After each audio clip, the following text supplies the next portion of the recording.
So here are some of the facts. The saints who were often most pivotal in renewing our church during challenging times were often in their 20s and 30s. Our generation has so much to offer.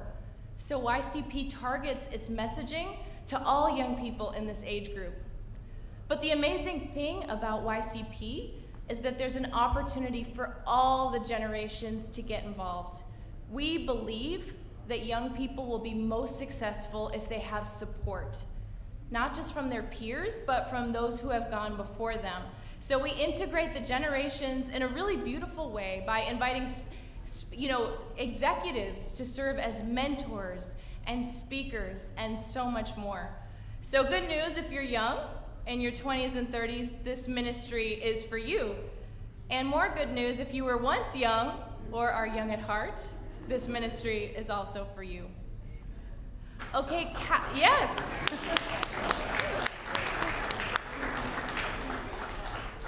Catholic. So let me explain how YCP approaches this word by telling you a true story about Julian Yang, a prominent neurosurgeon in his early 30s who was taught in medical school not to speak about his faith with his patients. So although he was Catholic, at work it became his identity not to have a Catholic identity. Well, Julian came to a YCP event one night, and although he wasn't really practicing his faith, the event appealed to him because he could learn from an executive speaker. Well, the speaker shared his faith journey and really challenged the audience to work in witness for Christ, not to hide their faith, but to courageously live it because the world needs it.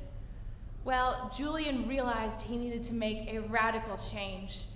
Flash forward to today, he speaks about his faith to every patient, especially the terminally ill. He said he's found such a deeper connection with his patients and their families when he tells them about his personal belief in God and the promise of eternal life.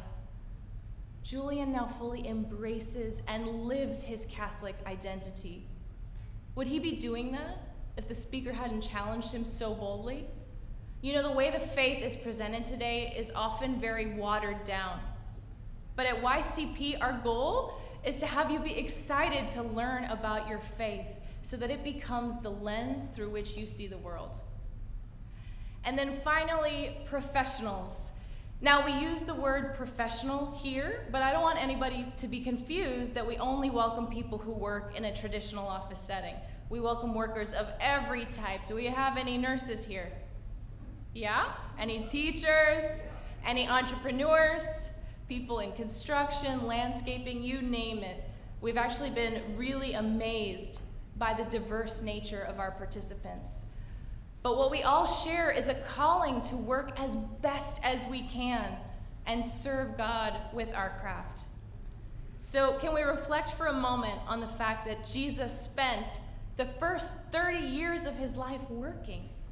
How often do we think about that, right? It's always the last 3 years when he was doing apostolic ministry, working miracles, preaching to the thousands. But the majority of his time on earth was spent working quietly as a carpenter. And we imagine that Jesus had the same challenges and fatigue that we do in work, but we know that he always worked with passion and dedication, creating the highest quality products and treating his clients with charity. And so this is how we're called to work, right? If the Son of God spent the majority of his time working, there must be something divinely significant about work. And there is. Work is a means of holiness.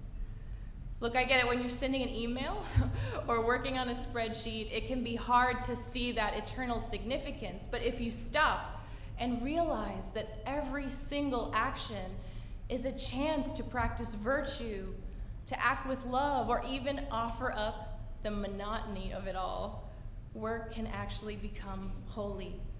And this is what it means to work in witness for Christ, that we remind each other that work matters for our holiness.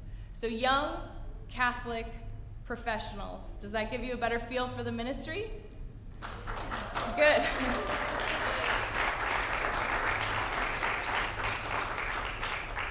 It's been amazing to watch this ministry grow over the last 12 years. But what's really stood out as the most fruitful part of YCP is the community, just like Joe said. So we had an epiphany. We need to make this really significant. So what do? You give it a name, and we decided to call it Belong. Mother Teresa has a quote. She says, "If we've lost our peace, it's because we've forgotten that we belong to one another." And that's what we're seeing with this ministry, that people are finding peace and joy that comes from belonging, from linking up with other people who share their beliefs and are in similar circumstances, just trying to live their faith in the world. And the awesome thing about membership is that you're not just joining New York City. You're part of YCP, linking up with people in Phoenix, Nashville, Chicago. Where's Columbus tonight? Yeah. Woo! Some people from Denver. Where's our Denver crowd? Woo! Yeah? And how about Dallas? Woo! You are joining up with people all over the country so that no matter where life takes you, you have a community that you are part of. Membership has never been easier. It starts at $3 a month. Is there anything in here in New York that's $3 a month? Probably not, right? So it's easy to sign up, and you get a gift tonight if you join, and a perk at the first event. And so it's a great time to be part of this community. So Veronica, would you hold up the QR codes? Do you all see the flyers? You just snap the QR code. You can sign up tonight. It takes 2 minutes. Being a young Catholic working in the world is not easy, but you all are not alone. We're part of a national community of Catholics in cities all over the nation. That's right, tonight's launch in New York City marks our 30th chapter. Woo!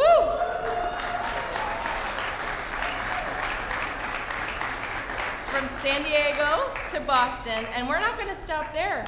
We have plans to be in 50 cities by the end of 2024.